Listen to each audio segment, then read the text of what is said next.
Hello friends. आज हम इस वीडियो में Bihar BPSC TRE 3.0 class 6 to 10 के लिए मोस्ट इंपॉर्टेंट 40 एमसीक्यू को डिस्कस करेंगे। सब्जेक्ट है मेरा भूगोल, सेट नंबर है 4। इससे पहले ऑलरेडी हमने 3 सेट करा रखा है, उसका लिंक डिस्क्रिप्शन में दिया हुआ है या फिर आप जा करके प्ले लिस्ट में चेकआउट कर सकते हैं। ठीक है, तो चलिए फिर शुरू करते हैं आज का पहला सवाल से। आज का पहला सवाल है, इजी सवाल है कि निम्नलिखित में से कौन सा बंदरगाह गुजरात राज्य में स्थित है। सिंपल सा सवाल है कि निम्नलिखित में से कौन सा बंदरगाह गुजरात राज्य में स्थित है। कांडला, हजीरा, पारादीप। उपर्युक्त में से एक अधिक होगा या फिर उपर्युक्त में से कोई नहीं होगा। सही आंसर हो जाएगा यहाँ पे डी ऑप्शन। ठीक है, उपर्युक्त में से एक से अधिक। यहाँ पे देखेंगे कि कांडला और हजीरा ये दोनों बंदरगाह गुजरात राज्य में स्थित है। बाकी यहाँ पे ध्यान रखिएगा कि कांडला का नया नाम परिवर्तित किया गया है। नया नाम क्या है? दीनदयाल बंदरगाह। ठीक है, सवाल पूछा जा सकता है कि कांडला का नाम बदल कर क्या किया गया है, तो दीनदयाल बंदरगाह। ठीक है ना। जबकि पारादीप आपको कहाँ देखने को मिलेगा? उड़ीसा में। ठीक है, थोड़ा मेरा फीवर डाउन है तो थोड़ा सा एडजस्ट कीजिएगा।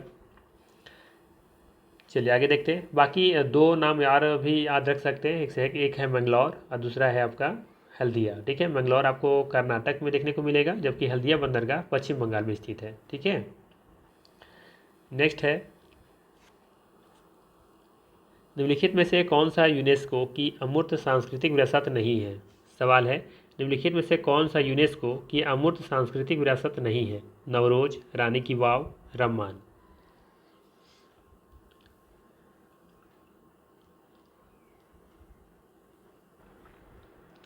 ध्यान दीजिएगा, यहाँ पे अमूर्त के बारे में बात किया गया है। यहाँ से आप कंफ्यूज कर सकते हैं। ठीक है, अमूर्त मतलब क्या होता है? जिसे हम लोग नहीं देख सकते हैं। ठीक है, तो यहाँ पे जो सही आंसर होगा वो होगा आपका बी ऑप्शन। ठीक है, रानी की वाव। रानी की वाव एक अमूर्त सांस्कृतिक विरासत नहीं है। ठीक है, ये एक मूर्त कह सकते हैं, मूर्त सांस्कृतिक विरासत है। और ये कहाँ है? तो ये ध्यान रखिएगा, ये है आपका गुजरात में। कहाँ पे? गुजरात के पाटन में स्थित है ये। ठीक है, और एक ये सीढ़ीदार कुआं है। ठीक है, तो ध्यान रखिएगा ये गुजरात में है आपका। और साथ ही ये भी ध्यान रखिएगा ये 100 रुपये के नोट पर आपको देखने को मिलेगा। ठीक है, जीके जीएस में सवाल आ सकता है आपका। ठीक है, बाकी नवरोज और रमान जो है ये आपका अमूर्त सांस्कृतिक विरासत है। ठीक है, साथ ही ये भी ध्यान रखिएगा कि रानी की वाव को 2014 में, ठीक है, 2014 में यूनेस्को के सांस्कृतिक विरासत में शामिल किया गया था। ठीक है, चलिए आगे देखते हैं। तो सही आंसर हो जाएगा यहाँ पे बी ऑप्शन। ठीक है, नेक्स्ट है, निम्नलिखित में से कौन सा बांध महानदी पर स्थित है। सिंपल सा सवाल है कि निम्नलिखित में से कौन सा बांध महानदी पर स्थित है। पहला है घुमरा पदर बांध, दुधवा बांध, और सी ऑप्शन में हीराकुंड बांध।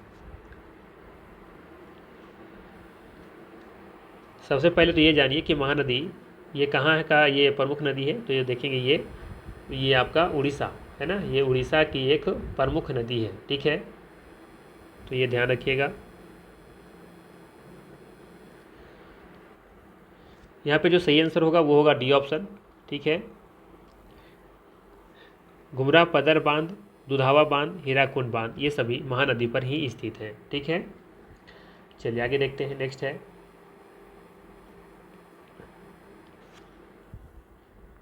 सवाल है, पारिस्थितिकी खेती की परंपरागत विधियों द्वारा नई पद्धतियों के विकास को किसके द्वारा प्रचलित किया गया है।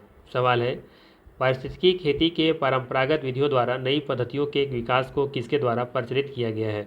ऑप्शन है बीज बचाओ आंदोलन, नवधान्य, तवा मत्स्य संघ है। उपर्युक्त में से एक अधिक होगा या फिर उपर्युक्त में से कोई नहीं होगा। तो ध्यान दीजिएगा, इसका सही आंसर हो जाएगा डी ऑप्शन, उपर्युक्त में से एक से अधिक। ठीक है, आपको ध्यान यहाँ रखना है कि बीज बचाओ आंदोलन और तवा मत्स्य संघ ये दोनों 1980 में शुरुआत की गई थी। ठीक है, बाकी यहाँ पे एक पॉइंट ध्यान में रखिएगा बीज बचाओ आंदोलन के बारे में कि बीज बचाओ आंदोलन 1980 के दशक में उत्तराखंड के टिहरी गढ़वाल क्षेत्र के हेवल घाटी क्षेत्र में इसको शुरू किया गया था। ठीक है, चलिए आगे देखते हैं। यहाँ पे थोड़ा सा करेक्शन कर लीजिएगा। ये यहाँ पे जो है ना आपका नवधान्य, ठीक है, नवधान्य और बीज बचाओ आंदोलन ये दोनों 1980 में शुरू की गई थी। ठीक है, 1980 के दशक में। चलिए आगे देखते हैं। सवाल है, सरदार सरोवर बांध निम्नलिखित में से किन राज्यों को कवर करता है? सवाल है, सरदार सरोवर बांध निम्नलिखित में से किन राज्यों को कवर करता है? दिए गए ऑप्शन में बताना है कौन सा सही है। पहला ऑप्शन में है गुजरात, राजस्थान, महाराष्ट्र एवं मध्य प्रदेश, या फिर गुजरात, राजस्थान, महाराष्ट्र एवं गोवा, या फिर सी ऑप्शन में है गुजरात, राजस्थान, महाराष्ट्र एवं पंजाब। सही आंसर हो जाएगा यहाँ पे गुजरात, राजस्थान, महाराष्ट्र और मध्य प्रदेश। इन 4 राज्यों को देखेंगे कि सरदार सरोवर बांध कवर करता है। ठीक है, और बाकी ध्यान रखना है कि सरदार सरोवर जो परियोजना है का निर्माण गुजरात राज्य में नर्मदा नदी पर नौगांव के पास आधार तल से लगभग 163 मीटर ऊंचे बांध कर सकते हैं पर किया गया था। ठीक है, चलिए आगे देखते हैं। नेक्स्ट है 6 नंबर क्वेश्चन, धुआंधार जलप्रपात इनमें से किस नदी द्वारा निर्मित होता है? धुआंधार जलप्रपात इनमें से किस नदी द्वारा निर्मित होता है? तापी, कृष्णा या नर्मदा?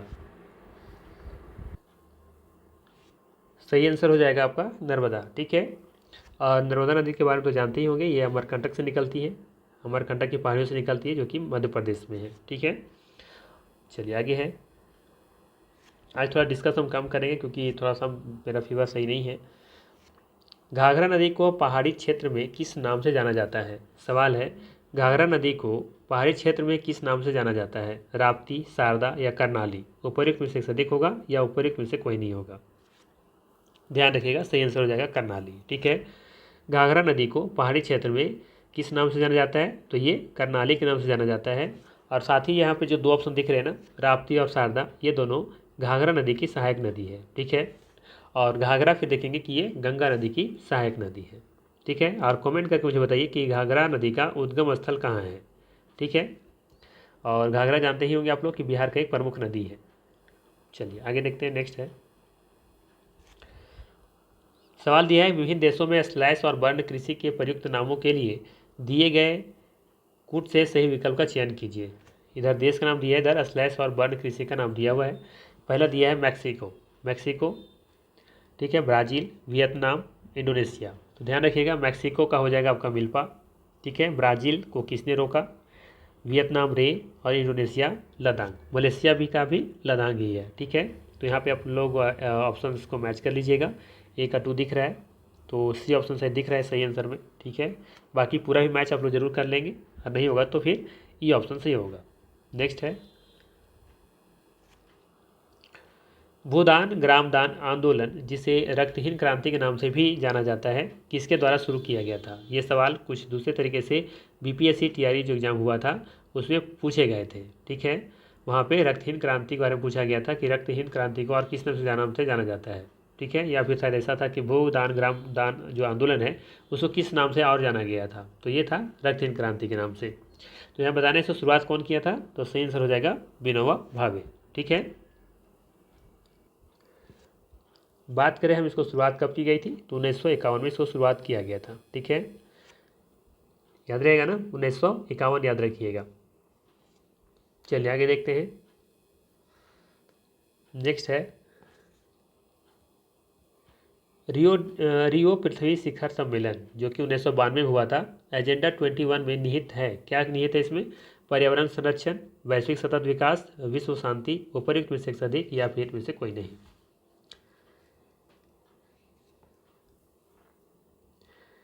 सही आंसर हो जाएगा डी ऑप्शन। ठीक है, यहाँ पे सभी सही है। ठीक है, रियो पृथ्वी शिखर सम्मेलन का जो एजेंडा 21 में शामिल था वो पर्यावरण संरक्षण भी है, वैश्विक सतत विकास भी है, और साथ में विश्व शांति भी है। ठीक है, बाकी पूछा जाए कि रियो कहाँ है, किस देश में देखने को मिलेगा, तो आपको ये ब्राज़ील में देखने को मिलेगा। ठीक है, ब्राज़ील, रियो डी जेनेरिया। ठीक है, अब अच्छा बात करें हम द्वितीय पृथ्वी जलवायु शिखर सम्मेलन कब हुआ था, तो याद रखिएगा 2002 में ये हुआ था, दक्षिण अफ्रीका के जोहान्सबर्ग में। ठीक है ना, चलिए आगे देखते हैं। नेक्स्ट है, विश्व का सबसे अधिकतम कोयला उत्पादक देश कौन सा है? सिंपल सा सवाल है, विश्व का सबसे अधिकतम कोयला उत्पादक देश कौन सा है? भारत है, संयुक्त राज्य अमेरिका है, या फिर चीन है?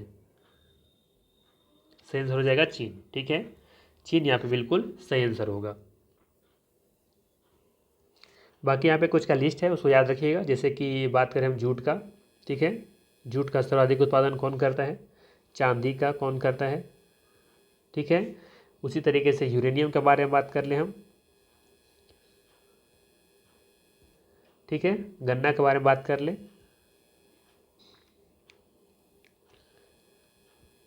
गन्ना, ठीक है।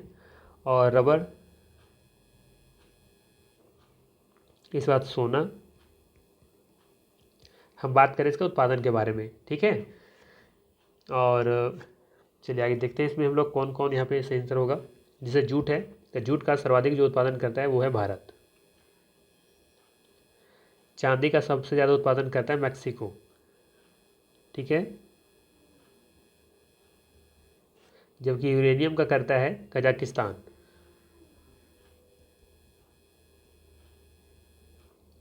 गन्ना का कौन करता है, ब्राज़ील। रबर का करता है आपका थाईलैंड। जबकि सोना का सर्वाधिक उत्पादन करता है चीन, ठीक है। लेकिन भंडार जानते हैं किसके पास है, भंडार सबसे ज़्यादा है यूएसए के पास, ठीक है। सोना का सबसे ज़्यादा जो भंडार है वो यूएसए के पास है, लेकिन उत्पादन कौन करता है, चीन करता है सबसे ज़्यादा, ठीक है। तो ये सब पॉइंट कुछ है जो याद रखना चाहिए। नेक्स्ट है, सभी घरों की छतों पर वर्षा जल संचयन संरचना को अनिवार्य बनाने वाला पहला भारतीय राज्य कौन था। ये क्वेश्चन हम कई बार करा चुके हैं, इसका सही आंसर हो जाएगा तमिलनाडु। नेक्स्ट है, ये भी सवाल कई बार हमने करवा रखा है, सड़क संगठन की स्थापना किस वर्ष हुई थी, 1960 में हुई थी, ठीक है। ये ऑप्शन यहाँ पे सही होगा, ठीक है। और इसकी स्थापना कब की गई थी, तो 7 मई 1960 में की गई थी, ठीक है, 7 मई 1960। इसका जो काम है वो है देश के सीमांत क्षेत्रों में सड़कों का निर्माण और उसकी देखरेख करना, ठीक है, याद रखिएगा। सीमांत क्षेत्रों में सड़कों का निर्माण करना और उसकी देखभाल करना, ठीक है। सीमावर्ती सड़कों का निर्माण एवं प्रबंधन सीमा सड़क विकास बोर्ड द्वारा किया जाता है, ठीक है। चलिए आगे देखते हैं। छोटा नागपुर क्षेत्र के मुंडा और संथाल किस पेड़ की पूजा करते हैं। छोटा नागपुर क्षेत्र के मुंडा और संथाल किस पेड़ की पूजा करते हैं। बताते चलें कि छोटा नागपुर आपको झारखंड में देखने को मिलेगा, ठीक है। और ये भारत का रूर भी कहलाता है छोटा नागपुर क्षेत्र। तो बताइए इसका सही आंसर क्या होगा, तो याद रखिएगा महुआ पेड़ इसका सही आंसर होगा, सी ऑप्शन यहाँ पे सही हो जाएगा। नेक्स्ट है, भारत का कितना प्रतिशत क्षेत्रफल पठार से आच्छादित है, 27, 37 या 43। सही आंसर हो जाएगा 27%, ठीक है। ये ऑप्शन यहाँ पे सही होगा, भारत का 27% क्षेत्रफल पठार से आच्छादित है। नेक्स्ट है, बांधवगढ़ राष्ट्रीय उद्यान किस राज्य में स्थित है, उत्तर प्रदेश, मध्य प्रदेश या राजस्थान। सही आंसर हो जाएगा मध्य प्रदेश, ठीक है। बी ऑप्शन यहाँ पे सही है। नेक्स्ट है, भारत के किस राज्य में सबसे अधिक वन क्षेत्र हैं। भारत के किस राज्य में सबसे अधिक वन क्षेत्र है, अरुणाचल प्रदेश, सिक्किम या मध्य प्रदेश। सही आंसर हो जाएगा मध्य प्रदेश, ठीक है। एरिया वाइज मध्य प्रदेश, अगर परसेंटेज में पूछ ले, ठीक है, तो हो जाएगा आपका अरुणाचल प्रदेश, ठीक है। भारत के किस राज्य में सबसे अधिक प्रतिशत में वन क्षेत्र देखने को मिलेंगे, तो अरुणाचल प्रदेश, जबकि एरिया में देखा जाए तो मध्य प्रदेश होगा, ठीक है। तो ध्यान रखिएगा यहाँ पे सी ऑप्शन सही होगा। नेक्स्ट है, निम्नलिखित में से किस संरक्षण रणनीति में सीधे तौर पर सामुदायिक भागीदारी शामिल नहीं है। निम्नलिखित में से किस संरक्षण रणनीति में सीधे तौर पर सामुदायिक भागीदारी शामिल नहीं है। पहला ऑप्शन में है संयुक्त वन प्रबंधन, बीज बचाओ आंदोलन, सी ऑप्शन में है वन जीव अभ्यारण्यों का सीमांकन। सही आंसर हो जाएगा यहाँ पे सी ऑप्शन, वन जीव अभ्यारण्यों का सीमांकन करना, ये सीधे तौर पर सामुदायिक भागीदारी शामिल नहीं है। लेकिन बीज बचाओ आंदोलन देखेंगे कि सामुदायिक भागीदारी में शामिल की तरह देखने को मिलेगा आपको, और संयुक्त वन प्रबंधन ये भी सामुदायिक भागीदारी में शामिल है, ठीक है। सी ऑप्शन यहाँ पे सही होगा। नेक्स्ट है, सरदार सरोवर बांध किस नदी पर बनाया गया है, कृष्णा नदी पर, नर्मदा नदी पर या फिर कावेरी नदी पर। सही आंसर हो जाएगा नर्मदा नदी पर, बी ऑप्शन यहाँ पे सही है, ठीक है। बाकी बात करें यहाँ पे कृष्णा नदी पर, देखेंगे कि एक अलमाटी, ठीक है, अलमाटी सुने होंगे आप लोग, ठीक है, अलमाटी बांध।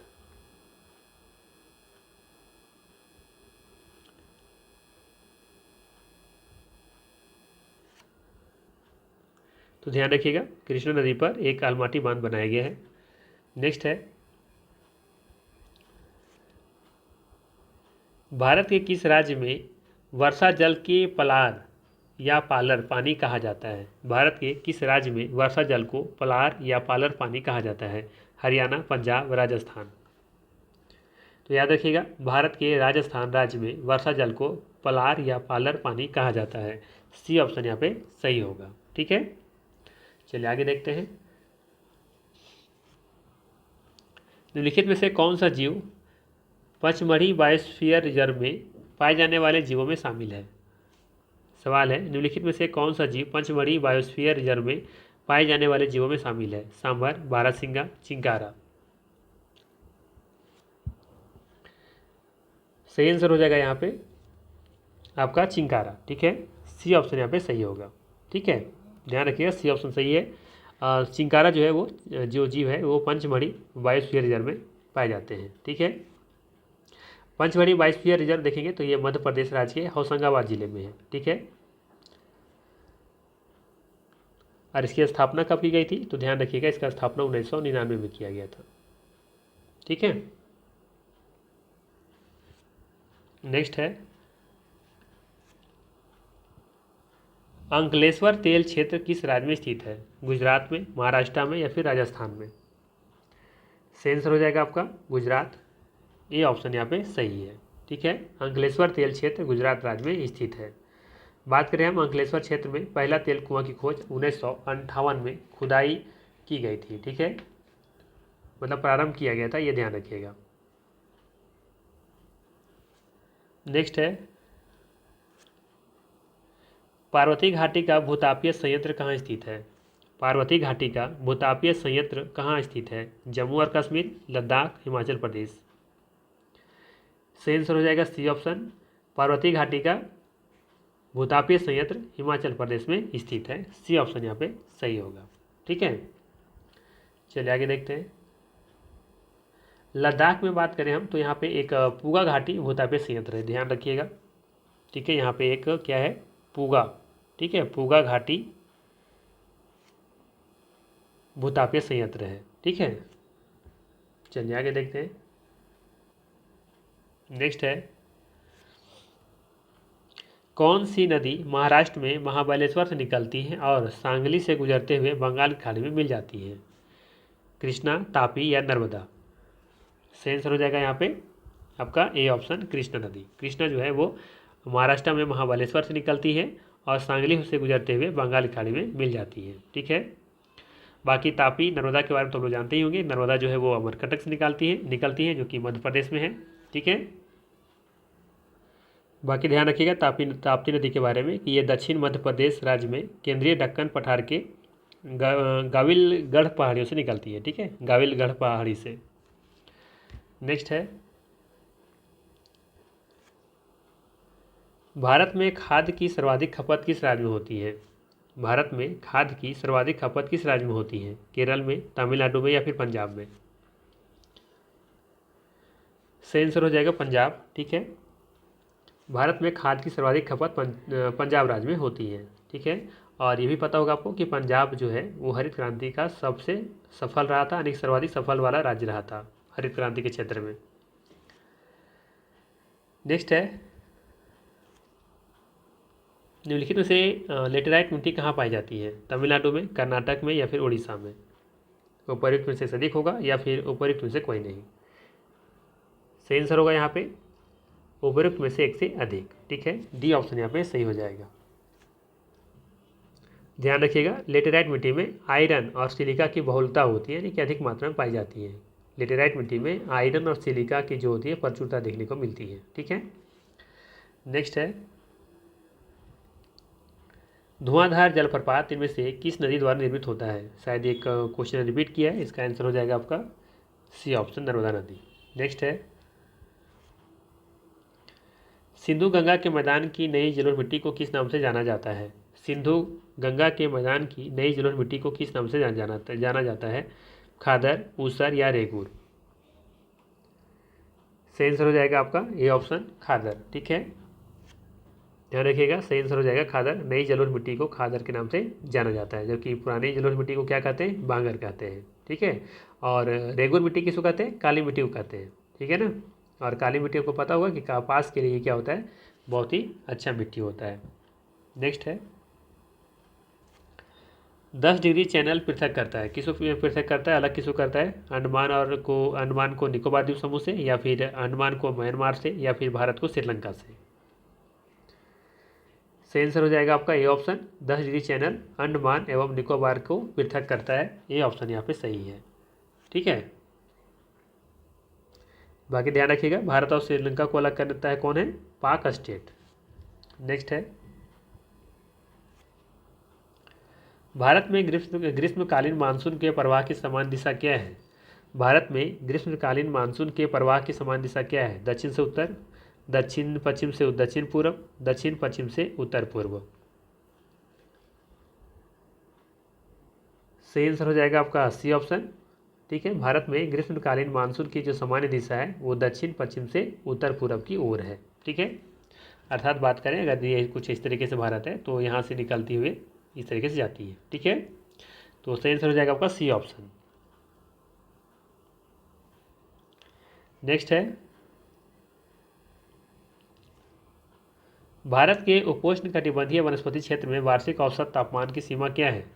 भारत के उपोष्ण कटिबंधीय वनस्पति क्षेत्र में वार्षिक औसत तापमान की सीमा क्या है, 17 डिग्री से 24 डिग्री, 7 डिग्री से नीचे, 24 डिग्री से ऊपर।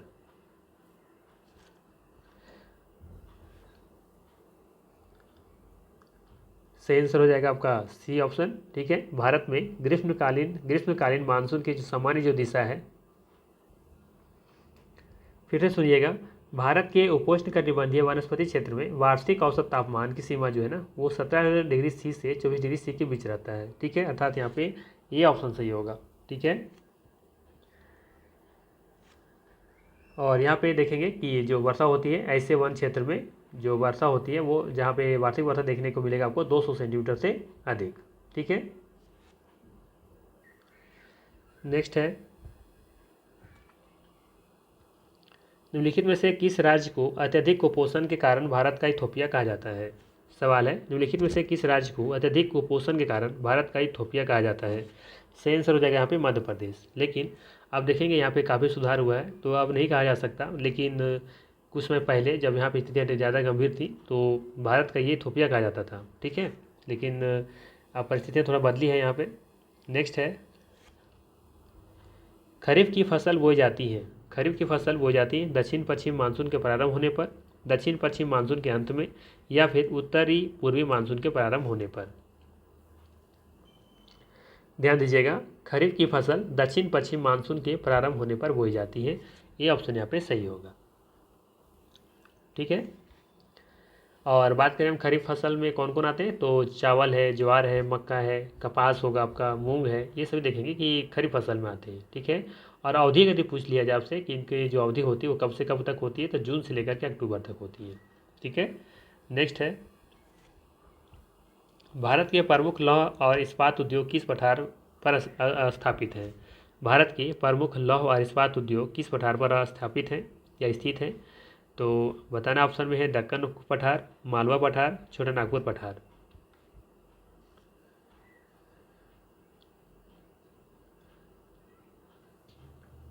सही आंसर हो जाएगा सी ऑप्शन, छोटा नागपुर पठार। और यहीं पे आप देखेंगे इसी में यहीं पे जो झारखंड में स्थित है टिस्को की स्थापना की गई थी 1907 में। नेक्स्ट है, इनमें राजस्थान की सबसे महत्वपूर्ण परियोजना कौन सी है। चंबल परियोजना, नागार्जुन सागर परियोजना, भाखड़ा नंगल परियोजना। सही आंसर हो जाएगा यहाँ पे ई ऑप्शन। ठीक है, यहाँ पे कोई भी ऐसा नहीं है जो कि राजस्थान की सबसे महत्वपूर्ण परियोजना में से एक है। ठीक है, बात करें हम राजस्थान का सबसे महत्वपूर्ण परियोजना के बारे में तो ध्यान रखना है आपको, इंदिरा गांधी नहर परियोजना राजस्थान की सबसे महत्वपूर्ण परियोजना है। ठीक है, और इसका पुराना नाम क्या था, राजस्थान नहर। ठीक है, बाकी बात करें हम चंबल परियोजना के बारे में तो ये चंबल परियोजना आपको राजस्थान और ये आपका मध्य प्रदेश का संयुक्त परियोजना है। ठीक है, बाकी भाखड़ा नंगल परियोजना के बारे में तो आप लोग जानते ही होंगे, हिमाचल प्रदेश पंजाब की ये प्रमुख परियोजना है। ठीक है, नेक्स्ट है, अधिक दिनों तक वर्षा का वियोग सहना किस फसल के लिए घातक होता है। ठीक है, अधिक दिनों तक वर्षा का वियोग सहना किस फसल के लिए घातक होता है, धान, गेहूं या चाय।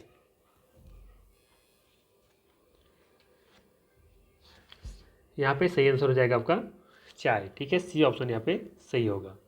ध्यान रखिएगा, अधिक समय या अधिक दिनों तक वर्षा का वियोग सहना चाय के लिए घातक होता है। चाय की खेती के लिए जो वर्षा चाहिए वो 200 सेंटीमीटर से अधिक वर्षा अनिवार्य होता है। ठीक है, बाकी तो आप लोग को पता होगा कि चाय का सर्वाधिक उत्पादन कहाँ होता है, असम में होता है। और चाय में क्या पाया जाता है, थीन पाया जाता है ना, जबकि कॉफ़ी में कैफीन और तंबाकू में निकोटीन पाया जाता है। तो ये सब जीके जीएस में सवाल आते रहते हैं, ध्यान रखना चाहिए। नेक्स्ट है, आपदा प्रबंधन निम्न में से किस सूची के अंतर्गत आता है। आपदा प्रबंधन निम्न में से किस सूची के अंतर्गत आता है, केंद्रीय सूची, राज्य सूची या फिर समवर्ती सूची। तो ध्यान रखिएगा, ये समवर्ती सूची में आता है, जहाँ पे दोनों नियम बना सकते हैं। ठीक है, केंद्र सरकार भी और राज्य सरकार भी। ऐसे सूची को क्या कहा जाता है, समवर्ती सूची। केंद्रीय सूची में सिर्फ वही कानून बना सकते हैं जो यानी कि केंद्रीय सूची में सिर्फ केंद्र सरकार उसमें कानून बनाती है, जो कि राज्य सूची में सिर्फ जो कानून बनाने का अधिकार दिया गया है वो राज्य सरकार को दी गई है। समवर्ती में दोनों को दिया जाता है, लेकिन ध्यान रखना है कि अगर यदि कोई मतभेद की बात आती है तो वहाँ पे केंद्र सरकार को तवज्जो दिया जाता है। ठीक है, नेक्स्ट है, निम्न में से कौन सा तथ्य सुनामी से संबंधित नहीं है।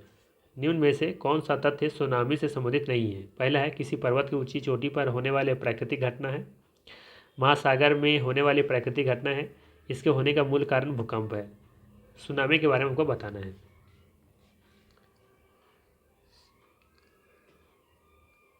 तो ध्यान रखिएगा, सुनामी पर्वत की चोटी पर होने वाली प्राकृतिक घटना नहीं है। ठीक है, तो ये ऑप्शन यहाँ पे सही होगा।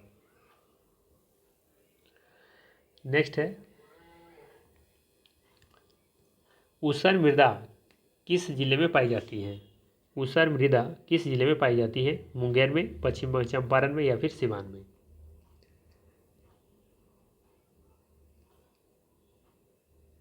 सही आंसर हो जाएगा आपका सी ऑप्शन, सिवान। ठीक है, सिवान में ऊसर मृदा देखने को मिलता है। यहाँ पे दो बात इंपॉर्टेंट है जो ध्यान में रखना चाहिए। सिवान में खादर मिट्टी को वहाँ लोग डोमेट कहते हैं। ठीक है, यहाँ पे लिख देते हैं हम, ये यहाँ पे सिवान में खादर मिट्टी को डोमेट कहते हैं। ठीक है, जबकि बांगर मिट्टी को बेलसुंदरी कहते हैं। ठीक है,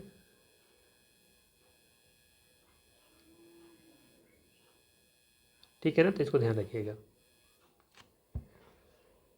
इसमें तो पता ही होगा कि कंकर शामिल होता है बांगर वाला मिट्टी में। नेक्स्ट है, और आज का अंतिम प्रश्न है, भारत में धारीवाल और लुधियाना के नगर किसके लिए सुविख्यात है। भारत में धारीवाल और लुधियाना के नगर किसके लिए सुविख्यात है, रेशमी वस्त्र, ऊनी वस्त्र या सूती वस्त्र।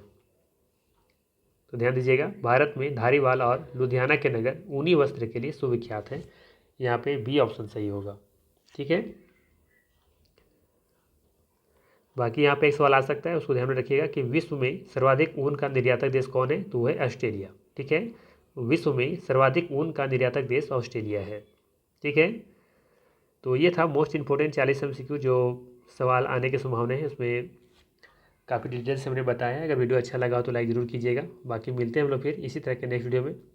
और ये बात सही है कि आज हम थोड़ा सा जिस लेवल से हम पढ़ाते हैं उस लेवल से थोड़ा सा कम पढ़ा पाए हैं, क्योंकि थोड़ा सा मेरा फीवर डाउन है, ज़्यादा अच्छे से नहीं पढ़ा पाया हूँ, इसलिए क्षमा चाहूँगा। लेकिन फिर भी कोशिश किया हूँ कि कम से कम 40 क्वेश्चन आप लोग को ला के दे। अगर वीडियो अच्छा लगा तो लाइक ज़रूर कीजिएगा, मेरे मेहनत को थोड़ा सा लाइक से थोड़ा सा हमको सरप्राइज़ कर सकते हैं। ठीक है, बाकी मिलते हैं हम लोग फिर नेक्स्ट वीडियो में। Thanks for watching.